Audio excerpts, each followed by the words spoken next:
Pois acredito que ele veio a ser afastado de ti temporariamente, a fim de que o recebas para sempre, não como escravo, antes, muito acima de escravo, como irmão caríssimo, especialmente de mim e com maior razão de ti, quer na carne, quer no Senhor. Hoje eu quero pensar com vocês sobre o tema: se todos aqueles que nós perdoamos, se nós voltamos a conviver com eles. Ou seja, todas aquelas pessoas que nós dissemos e afirmamos que perdoamos, se hoje a gente convive como convivíamos antes do problema que aconteceu, no qual nos afastou. E mesmo que houve perdão, talvez não tenha ocorrido essa reconciliação como a Bíblia nos ensina que deve haver. Quando eu penso em relacionamentos e em reconciliação, eu lembro da história de José do Egito, que nos traz como os relacionamentos, e aí os relacionamentos dentro da própria família, há conflitos e pode trazer adversidades nas quais nós não esperamos que aconteça, mas que acontece porque cada um de nós temos dentro do nosso peito um coração que é pecaminoso, um coração que é vaidoso e sem Cristo, escravo do pecado. Então, quando nós pensamos no relacionamento dos irmãos de José com José, nós percebemos até certo ponto com que grau de ódio e ira eles trataram José a ponto de vender o próprio irmão para a companhia que passava ali próximo, que comprava e vendia escravos. Então, vendeu o próprio irmão como escravo para uma nação, para um povo que talvez eles nunca mais iriam ver, ou que José nunca mais iria ter contato com eles. O contexto da carta de Filemon traz, de um modo geral, aquilo que foi tratado através da vida de José e de seus irmãos, que foi, além do propósito de Deus, a própria reconciliação entre eles, mostrando a compreensão de José a respeito dos acontecimentos. Paulo escreve a Filemon, e nós lemos no verso 15 e 16, a fim de levar Filemon a compreender, acima de qualquer outra coisa, e dos próprios erros nos relacionamentos, nas atitudes, no caso de Onésimo, como Deus estava atuando, ainda que por meio do erro, ainda que por meio do pecado de Onésimo.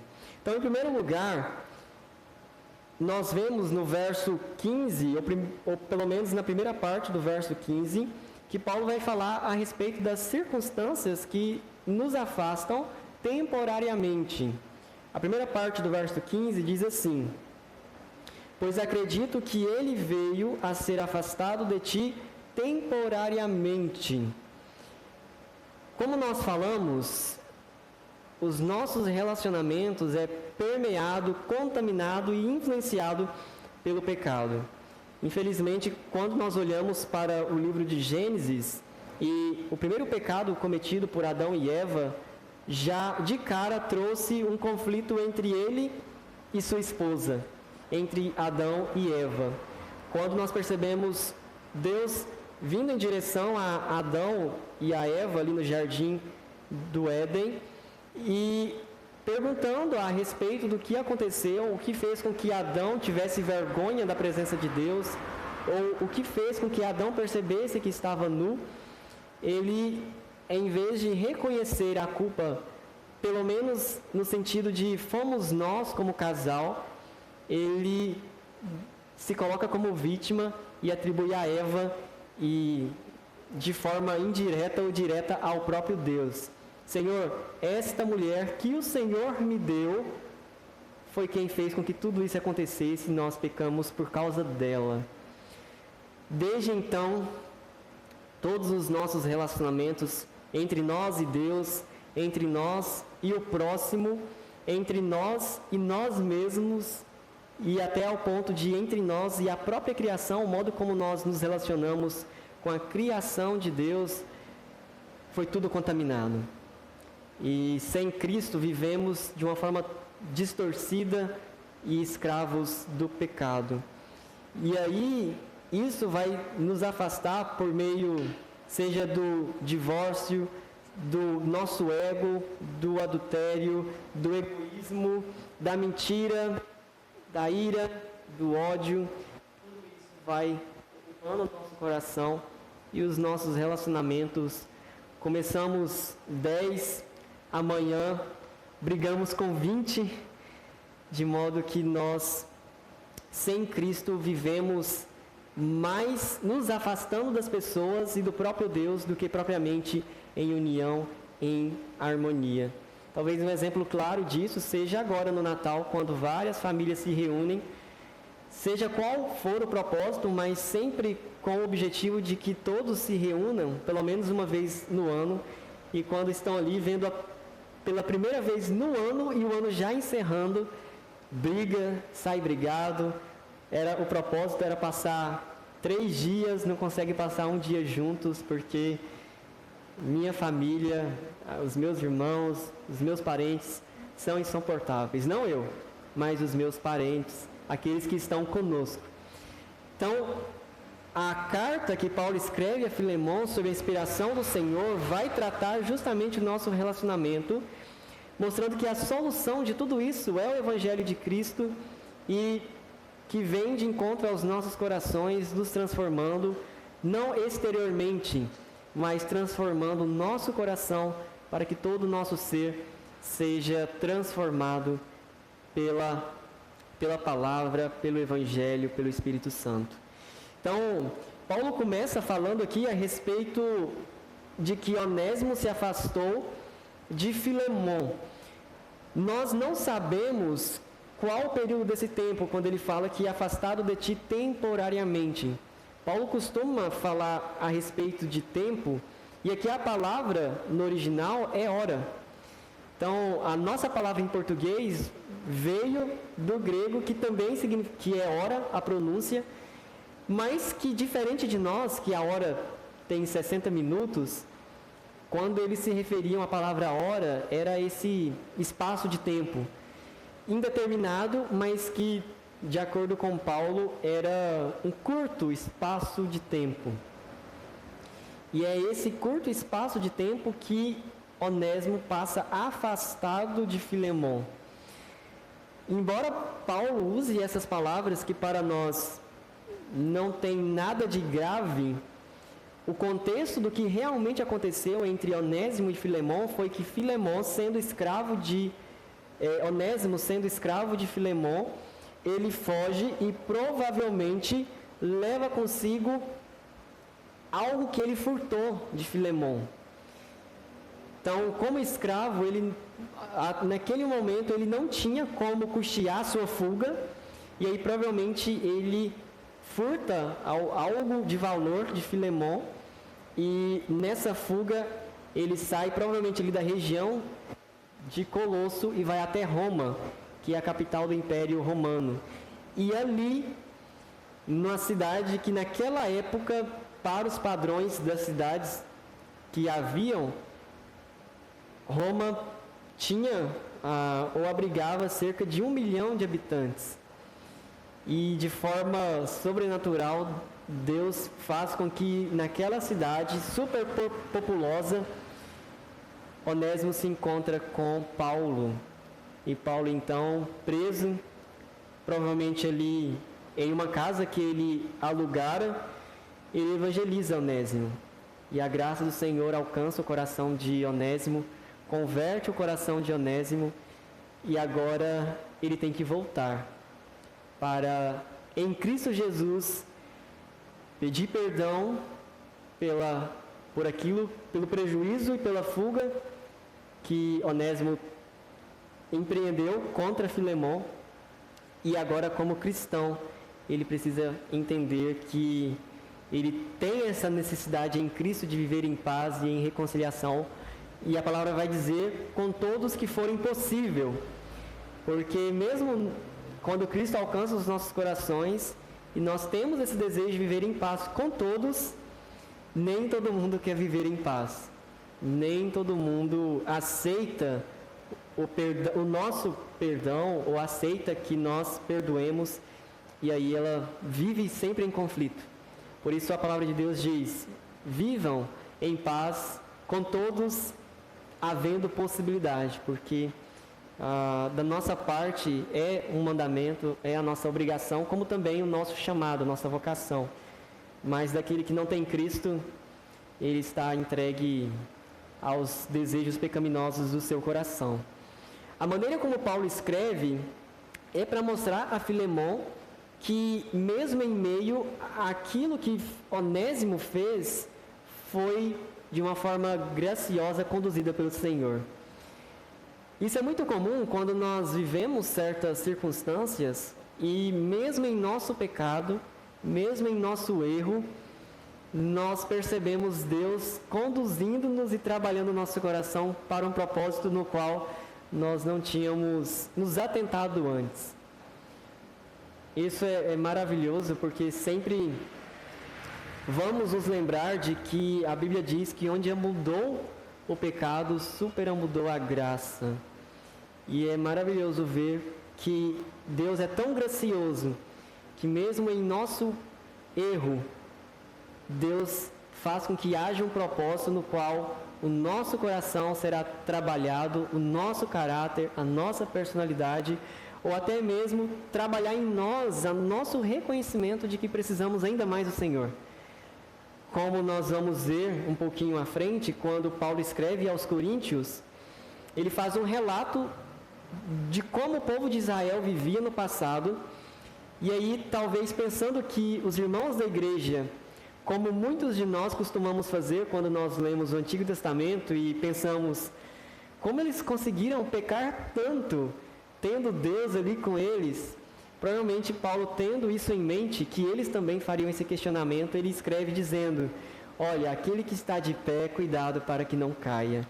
Na mesma passagem onde ele mostra o erro de outros, ele chama a nossa atenção para que nós não nos consideremos impecáveis e não venhamos a cometer os mesmos erros que o povo de Israel ou qualquer outro erro no qual nós olhamos para as pessoas e dizemos: como essa pessoa consegue continuar fazendo isso sabendo certo? E aí Deus, para trabalhar em nós como filhos que somos dele, permite que nós erremos e erremos para que a gente pare e reconheça que sem ele nós somos capazes de continuar no mesmo erro continuamente. E aí, graças a Deus, porque ele nos resgata disso, porque senão, como o povo de Israel, a ponto de ser julgado pelo Senhor e morrer todos no deserto, pela constante desobediência, incredulidade e rejeição da promessa do Senhor. Paulo então vai mostrar justamente isso. Olha, Filemon, Deus conduziu por meio de um propósito, e esse propósito, e ainda mais porque você entende, porque você é cristão, foi fazer com que de algum modo Onésimo chegasse até Roma, ou de um modo geral, Filemon, para que Onésimo conhecesse o Evangelho e para que Deus, pela sua graça, convertesse o seu coração. Quando nós pensamos nessa necessidade de que as pessoas ouçam o Evangelho, às vezes a gente pensa, mas Onésimo poderia ser convertido pelo Senhor em qualquer lugar, em qualquer momento. Mas a Bíblia sempre vai mostrar a nossa responsabilidade de pregar o Evangelho. E que sim, é o Senhor quem converte, é o Senhor quem transforma, é o Senhor quem salva, mas Ele usa a pregação. E nós somos quem deve pregar, como Paulo foi quem pregou a Onésimo. Pois acredito que ele veio a ser afastado de ti temporariamente. Paulo não enfatiza o erro de Onésimo. Muitas vezes nós, quando vamos até mesmo buscando reconciliação, nosso coração que ainda está nessa luta contra a carne, o espírito guerreando contra a carne, contra os desejos pecaminosos, é impressionante como, tentando reconciliação, nós temos prazer em ressaltar o erro do outro. Mesmo estando dispostos a perdoar, a reconhecer o nosso erro, na reconciliação, muitas vezes nós queremos reconciliar mostrando que o outro errou mais do que nós, ainda que isso não seja verdade. E, infelizmente, nós acabamos ressaltando o erro em detrimento da graça. Paulo não faz isso. Paulo poderia ter escrito: ele veio a ser afastado de ti após te furtar. Mas Paulo não fala. Paulo não nega que Onésimo errou. A gente sabe disso por causa do verso 11, quando Paulo diz: olha, ele antes te foi inútil. Paulo sabe que a fuga de Onésimo causou prejuízo. Causou prejuízo em primeiro lugar porque Onésimo, como nós vimos na pregação domingo passado, valia uma quantia alta em dinheiro. E foi inútil em segundo lugar, causou prejuízo em segundo lugar, porque além de se furtar como escravo, como funcionário de Filemon, ele também furtou algum bem material de Filemon. Então Paulo reconhece o erro, mas ele não fica tocando no erro o tempo todo como nós muitas vezes fazemos. Há casos de pessoas que, mesmo perdoando, vivendo em paz, com o passar dos dias, começa a lembrar o outro, o que o outro fez, né? Começa, olha, mas eu te perdoei, mas você sabe o que você fez. Então, Paulo não faz isso, e nós precisamos aprender isso. De que na reconciliação, ainda que nós não neguemos que eu errei, que o próximo errou, mas nós enfatizamos mais a graça de Deus, o amor de Deus, o perdão de Deus, do que propriamente o erro do outro, o erro do próximo. Pensando nisso, a ilustração que eu quero pensar com os irmãos é justamente esse momento quando nós, pela graça de Deus, nos colocamos em reconciliação, e isso, como nós vemos na palavra de Deus, todo o bem que nós praticamos vem de Deus. Então, o fato de estarmos buscando viver em reconciliação, procurando alguma pessoa para pedir perdão, ou mesmo que nós estivemos certos na circunstância, mas nos colocando à disposição para perdoar e ser perdoado, que nós não venhamos a enfatizar o pecado, o erro do outro, mas como Paulo ensina a Filemon e também nos ensina, que nós possamos ver, acima de tudo, o propósito de Deus conduzindo as nossas vidas. É difícil, principalmente se nós, como muitos dizem, está com a cabeça cheia, né? Porque isso faz com que nós nos coloquemos ainda mais indispostos a perdoar e mais dispostos a reconhecer erro e bater sempre naquela mesma tecla. Mas nós somos chamados a reconhecer o propósito do Senhor e assim a oferecer perdão, não como nós consideramos que é certo, mas conforme a palavra de Deus, que é oferecer perdão mesmo como Deus nos perdoou, mesmo sendo nós indignos de sermos perdoados, mas porque fomos perdoados sendo indignos, nós somos livres para perdoar qualquer um que nos fizer o mal, que nos fizer algo contra nós. Em segundo lugar, nós vemos que Paulo, ele começa falando a respeito das circunstâncias que afastou Onésimo temporariamente, mas agora ele vai falar e mostrando através de um contraste, ele vai mostrar fatos que unem agora Onésimo e Filemão para sempre. Então, olha só o que ele diz, verso 15, a partir da segunda parte do versículo. A fim de que o recebas para sempre, não como escravo, antes, muito acima de escravo, como irmão caríssimo, especialmente de mim e com maior razão de ti, quer na carne, quer no Senhor. A reconciliação, e aí pensando a nossa reconciliação, a reconciliação entre seres humanos, ela, dentre várias características, ela envolve pelo menos duas. Envolve uma sobre dois aspectos. Para que busquemos e pratiquemos a reconciliação, envolve humildade de reconhecer o erro e a humildade de reconhecer que mesmo que eu não errei, eu posso errar com uma outra pessoa. Hoje, infelizmente, nós vemos uma reconciliação totalmente distorcida.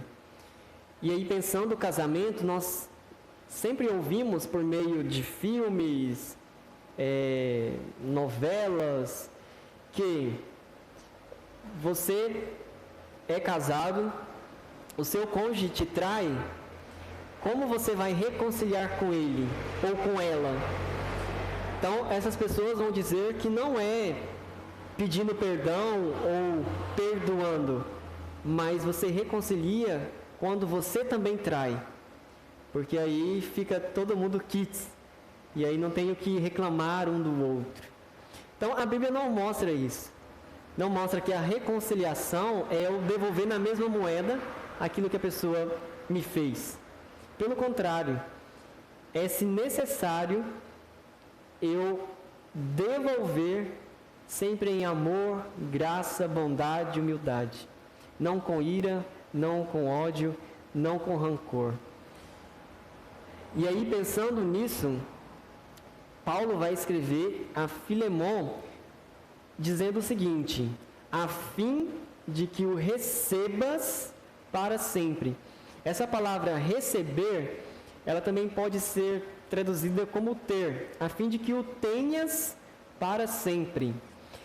Essa palavra vai ser usada por Jesus lá em Mateus capítulo 6.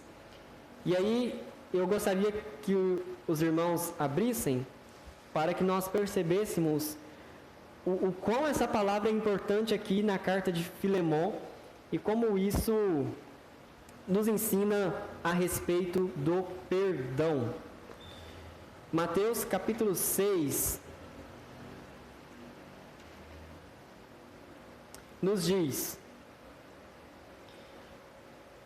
a partir do verso 2: Quando, pois, deres esmola, não toques trombeta diante de ti, como fazem os hipócritas, nas sinagogas e nas ruas, para serem glorificados pelos homens. Em verdade vos digo que eles já receberam a recompensa. A palavra que Paulo usa em sua carta é a mesma que Jesus usa ao falar, ou que Mateus escolhe para descrever aquilo que Cristo disse durante o Sermão do Monte.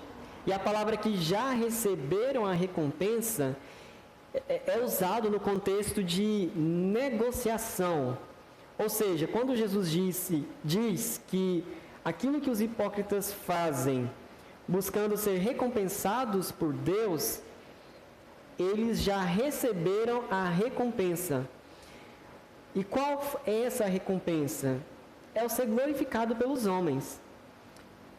Ou seja, Jesus está ensinando que aquele que faz algo pensando que é para Deus, mas buscando ser reconhecido pelas pessoas, enquanto ele está pensando consigo mesmo que o fato dele evangelizar, o fato dele orar, o fato dele ajudar ao próximo, ele vai receber um galardão diante de Deus, Jesus vai mostrar, olha, se a pessoa faz a fim de que as pessoas batam palmas, reconheça que ele é uma boa pessoa, a recompensa não é o galardão de Deus, a recompensa já é os aplausos, porque é isso que ele almeja. Em outras palavras, Jesus está mostrando o que eles recebem por meio dos aplausos é tudo que eles irão receber. É o pagamento completo daquilo que eles irão receber. Não de Deus, mas aquilo que eles já estão recebendo dos homens, das pessoas que estão ao redor deles. E Paulo, então, por meio da carta, vai ressaltar que quando Filemon receber Onésimo, o receber Onésimo não vai ser com nada pendente. Quando ele diz, a fim de que o recebas para sempre, ele está dizendo, Filemon, você irá receber Onésimo, mas o tê-lo consigo, recebê-lo de volta, não vai acompanhar, seja em seu pensamento, seja em seu sentimento, em seu coração, nenhuma dívida que Onésimo tem para com você. Se você o receber, você está recebendo como que estando já tudo quitado. Muitas vezes nós não fazemos isso.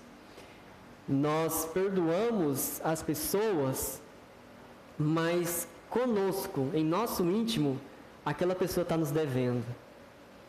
Olha, eu perdoei, mas eu não vou esquecer aquilo que a pessoa fez. Eu perdoei ela por ter me destratado, mas, como dizem, aquilo que faz tem volta, não é? Essa não é o modo como nós recebemos as pessoas com quem estivemos em conflito. O modo como nós recebemos e a própria reconciliação considera tudo já pago. Quem me ofendeu não me deve mais nada. Se eu ofendi e fui perdoado, eu não devo mais nada. É difícil na prática isso, pelo fato de que, por causa do... tenta, por meio de golpes, sempre trazer em nós o constrangimento de que se pecamos, se fizemos algo de ruim, nós devemos algo à pessoa. Ou a pessoa que perdoou, ela de algum modo vai ter que retribuir. Ou espera que alguém retribua. Uma expressão muito comum é quando você perdoou e aí, algum tempo depois, acontece algo com a pessoa e a gente diz, bem feito. Ou seja, não foi eu quem fez algo, mas se aconteceu, não tenho responsabilidade, bem feito, porque a pessoa já fazia isso comigo há muito tempo e agora foi a vez dela. Então, se eu perdoei, se eu reconciliei, não há mais nada a ser pago, não há mais nada a ser tratado. Paulo continua e diz, a fim de que o recebas para sempre, não como escravo, antes muito acima de escravo, como irmão caríssimo, especialmente de mim, e com maior razão de ti, quer na carne, quer no Senhor. O ato então de receber Onésimo seria agora na mesma altura e no mesmo grau de relacionamento ou de realidade que eles tinham em Cristo Jesus. Lembra, Onésimo foge de Filemon como incrédulo com relação ao Evangelho, mas agora ele retorna como um salvo, alguém pelo qual Cristo derramou o seu sangue. E aí Paulo escreve dizendo para que Filemon não receba Onésimo como escravo, mas como irmão caríssimo. Esse irmão caríssimo, ele tem a ver com considerar Onésimo irmão de sangue. Ou seja, Filemon, trate Onésimo como você trataria o irmão, filho de sua mãe. Trate com o mesmo amor, com o mesmo zelo, com a mesma dedicação, com o mesmo carinho. Para aquele tempo, meus irmãos, essa é uma atitude extremamente radical.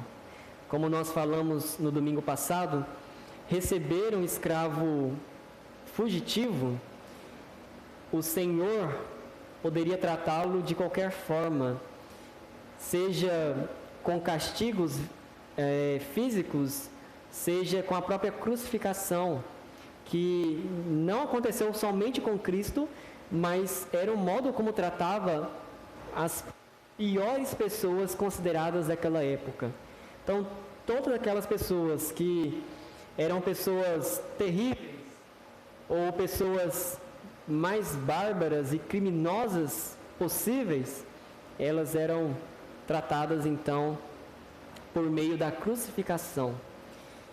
Onésimo poderia ser crucificado, não como mártir do Evangelho, mas por meio ali dos padrões daquela época de justiça contra um escravo que fugia. E aí, diferente disso, Paulo escreve: olha, Filemon, o modo como você vai tratar Onésimo não é de acordo com o que os outros senhores tratam os seus escravos, mas você vai tratar como você tem aprendido de Cristo, com amor, com todo cuidado. E aí é interessante porque aqui poderia ter tido o primeiro passo em direção à abolição, né? o término da escravidão. Mas aquilo que o Espírito Santo conduz Paulo a fazer nos mostra que, como cristãos, e o modo como Cristo trabalha nas nossas vidas e na vida das pessoas, não é atacando instituições, não é atacando sistemas, não é atacando governos, mas é transformando corações. Porque olha só, Paulo poderia ter escrito dizendo: quando você receber, liberte-o. E naquela época era comum, eu estava lendo alguns materiais que certas regiões se tornou uma ação muito recebida com louvor pelos senhores de escravos, de modo que eles começaram a libertar centenas e milhares de escravos por vez. Então, certas regiões já havia, né, esse modo de lidar, já havia esse pensamento de libertar os escravos, mas em outras regiões ainda havia essa cultura de se ter escravos. E aí Paulo poderia dizer, provavelmente era uma região que ainda não tinha se juntado nesse movimento de libertar os escravos, poderia dizer: olha, liberte Onésimo, mas ele não faz isso. Por quê?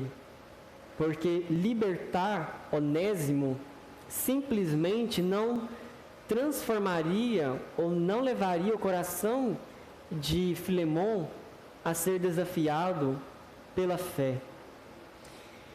Por exemplo, a gente fala muito a respeito da escravidão e como a Bíblia, nesse sentido, não ataca diretamente, como nós falamos aqui, ela ataca o coração das pessoas, né? Ela desafia o coração das pessoas.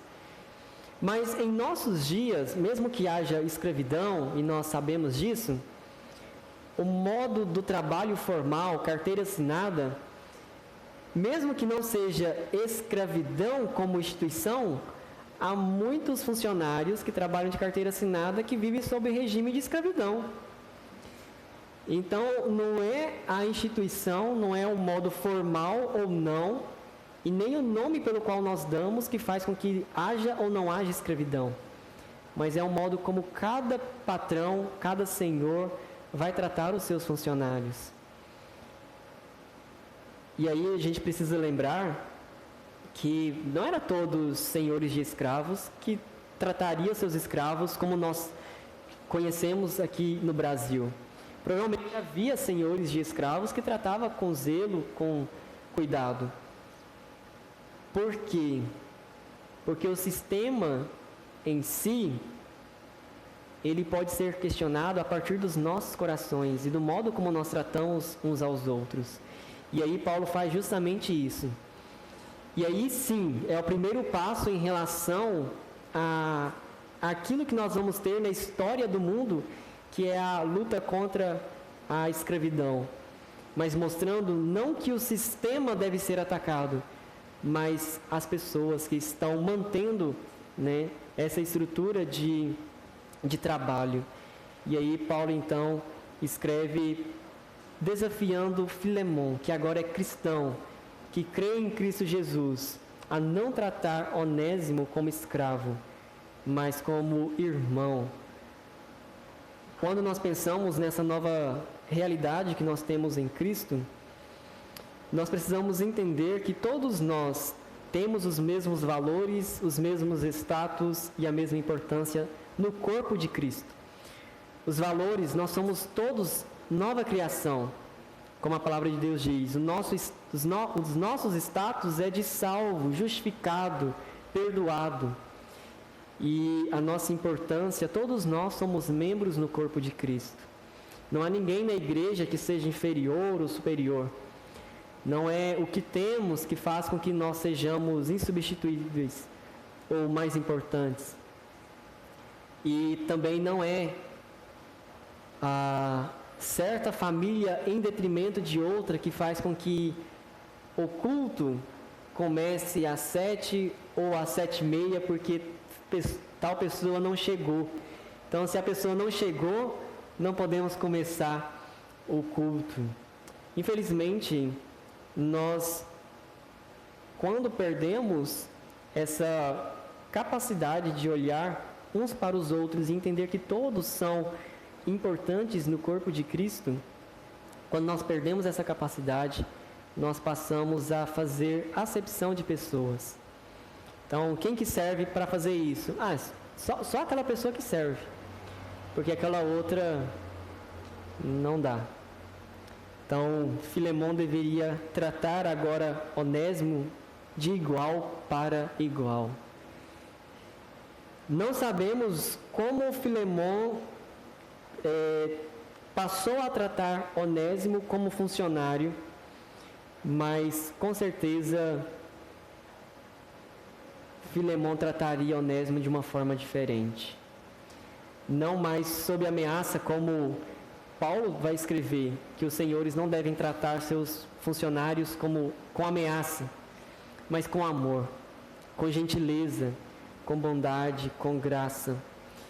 E pensando nisso, eu quero encerrar mostrando que a reconciliação que houve entre José e seus irmãos passou pelo reconhecimento do propósito de Deus agindo sobre tudo aquilo que estava acontecendo. Os irmãos de José estão ali desesperados, com medo do que possa acontecer a eles, e aí José acalma o coração deles de uma forma graciosa e diz: meus irmãos, não foram vocês que me venderam para o Egito, mas foi o próprio Deus que conduziu tudo isso para que hoje eu estivesse como governador e pudesse salvar não só o Egito, mas toda a terra. Quando nós lemos, às vezes a gente não ressalta aquela parte que diz que o Egito era o único lugar no mundo que tinha alimento. Imagine hoje, como muitos dizem, né, que o Brasil é o celeiro do mundo pela variedade e diversidade de produtos que a nossa terra, pela graça de Deus, é capaz de produzir. Imagine o mundo inteiro com falta de alimento e somente o Brasil tendo alimento para si e para o restante. Imagine os portos, os aeroportos, as fronteiras, quantas pessoas, movimentação haveria buscando alimento. É claro que o mundo da época de José não era tão populoso como hoje, mas quantos camelos e peregrinações se fizeram e se utilizaram para que chegasse então até ao Egito. E as pessoas foram salvas, crédulos e incrédulos, pela graça de Deus. Então, perceba como uma coisa que aconteceu entre família foi usado por Deus para impactar no mundo inteiro. Então, Paulo escreve mostrando justamente isso. que há propósito naquilo que aconteceu entre Onésimo e Filemon, e que esse propósito de Deus foi de tal modo grandioso que alcançou a vida de Onésimo, transformando o seu coração e agora desafiando Filemon nessa caminhada de maturidade e santificação, a trabalhar o seu coração para que veja agora Onésimo não como escravo, mas como alguém que foi pago pelo sangue de Cristo. Filemon pagou uma alta quantia para que adquirisse Onésimo, mas agora com certeza ele pararia e lembraria que o maior preço foi pago pelo sangue de Cristo em favor de Onésimo. De modo que, como Paulo diz, em Cristo não há livre nem escravo, nem homem, nem mulher, nem judeu, nem gentil. Todos somos um em Cristo Jesus. Como conclusão, precisamos então entender que a nossa reconciliação não deve se apoiar em nossa capacidade de perdão ou de respostas ao conflito, mas estar fundamentada em Cristo Jesus.